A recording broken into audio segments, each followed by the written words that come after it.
Cook with Kailash આજે આપણે ઓટનું milkshake બનાવીશું। તેના માટે મેં એક પેન લીધું છે। પેનમાં થોડું પાણી નાખીશું, 1 ગ્લાસ જેવું। અડધો ગ્લાસ પહેલાં પાણી નાખીશું આપણે। ગરમ થાય પછી આપણે અંદર ઓટ્સ નાખીશું।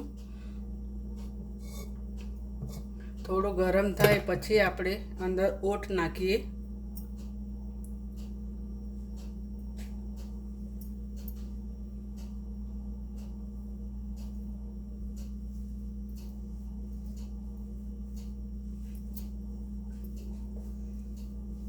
પાણી થોડું ગરમ થવા દઈએ પછી આપણે ઓટ નાખીએ। તેના માટે મેં એક ચમચો મોટો ભરીને ઓટ લીધા છે। તે ઓટ્સ આપણે નાખી દઈશું અંદર પાણીમાં। તેને આપણે થોડા ચડવા દઈશું, એને ઢાંકી દઈશું। પછી આપણે 10 મિનિટ રહીને જોઈ લઈએ। હવે આપણે જોઈ લઈએ। ગેસ આપણો ધીમો જ રાખવાનો છે। ઓટ્સ ચડવા આવે છે। આપણે જે 1 ગ્લાસ પાણી લીધું હતું તેમાં અડધો હતું પાણી, તે આપણે નાખી દઈએ અંદર। ફરીથી જોઈશે તો આપણે થોડું નાખીશું, નાખવું પડે તો।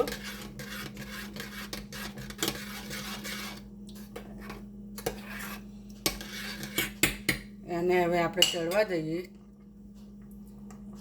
ગેસ ધીમો જ રાખવાનો છે આપણે, એટલે નીચે ચોંટે નહીં તેના માટે।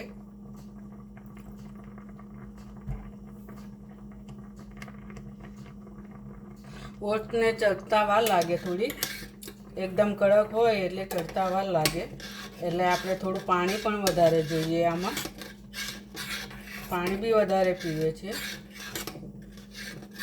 આનું જ્યુસ બહુ ફાઇન લાગે છે, મિલ્કશેક।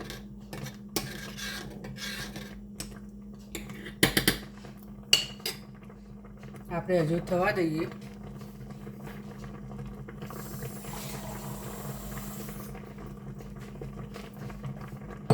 ધીમા ગેસે આપણે થવા દેવાનું છે।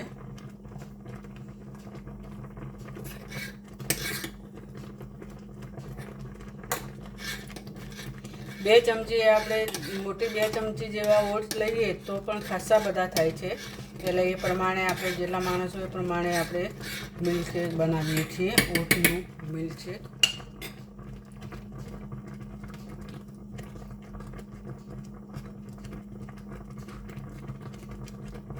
આપણે થોડીક વાર ઢાંકી દઈએ એટલે જલ્દી ચડી જાય। 5 મિનિટ રહીને આપણે જોઈ લઈએ। હવે આપણે જોઈ લઈએ આપણા ઓટ્સ થઈ ગયા છે કે નહીં। હવે આપણા ઓટ્સ થઈ ગયા છે। એને નીચે થોડા હલાવતા રહેવા પડે, નહીં તો નીચે ચોંટી જાય। આપણા થઈ ગયા છે ઓટ્સ। આપણે ગેસ બંધ કરી દઈશું।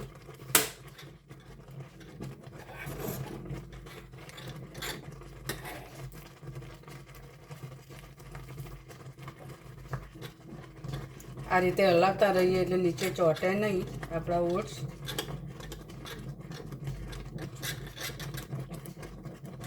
એને પછી આપણે ઠંડા કરવાના છે।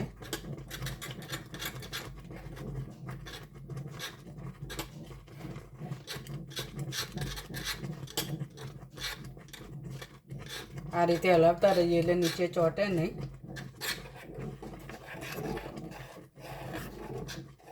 આ રીતે આપણે હલાવતા રહીશું।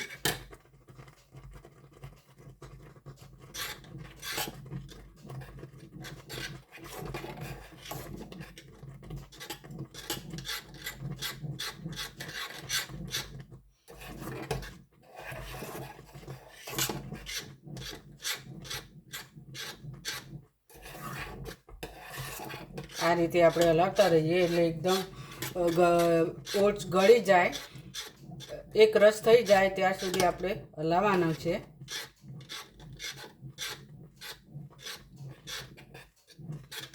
આ રીતે પછી આપણે ઠંડા કરવાના છે।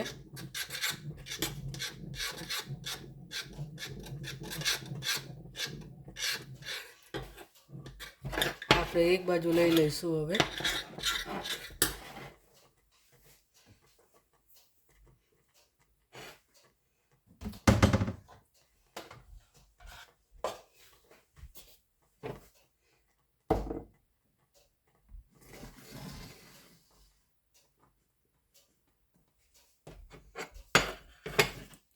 તેને આપણે એક બાઉલમાં લઈ લઈશું, ઠંડા કરી દઈશું. આ રીતે એક બાઉલમાં લઈને આપણે ઠંડા થવા દેવાના છે.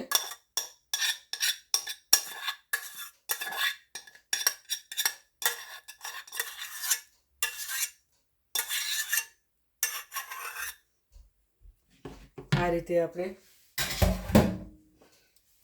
રીતે આપણે ઠંડા થવા દેવાના છે. ઠંડુ થાય ત્યાર સુધી આપણે 10 મિનિટ રહીને જોઈ લઈએ. હવે આપણા ઓટ્સ તૈયાર થઈ ગયા છે. અને આપણે આ રીતે હલાયા કરીએ એટલે ઠંડા જલ્દી થઈ જાય. એને આપણે એક બાજુએ મૂકી દઈએ. આપણે એક જગ લીધો છે મિક્સરનો. તેમાં મેં 1 વાટકી ખજૂર પલાળી હતી સવારની, તે લીધી છે. તે પાણી સાથે જ આપણે નાખી દેવાની છે. મેં 8-10 કાજુ લીધા છે અને 8-10 બદામ લીધી છે. તે બી પલાળી દીધી હતી. પલાળીને તેને સોલી દીધી અને હવે આપણે એને અંદર નાખી દઈએ.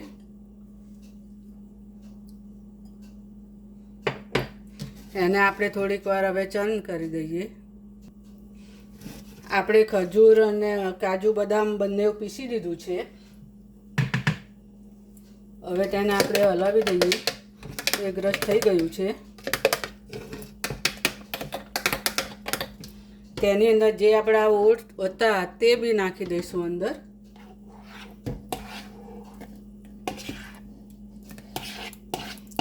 આ રીતે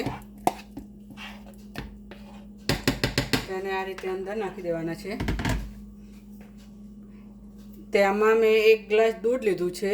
તેમાં આપણે થોડું દૂધ નાખીએ અંદર, અડધો ગ્લાસ દૂધ નાખીએ, અડધો ગ્લાસ રહેવા દઈએ. તેમાં મેં આટલો આઈસ લીધો છે, તે આઈસ નાખીશું. હવે આપણે એને ફેરવી દઈએ. હવે આપણું થઈ ગયું છે મિલ્કશેક.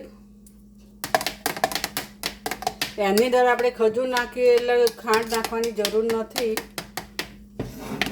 આવું જ રહે. પછી થોડીક વાર પડ્યું રહેશે એટલે જાડું થઈ જશે. એટલે આપણે આવું જ રાખવાનું છે.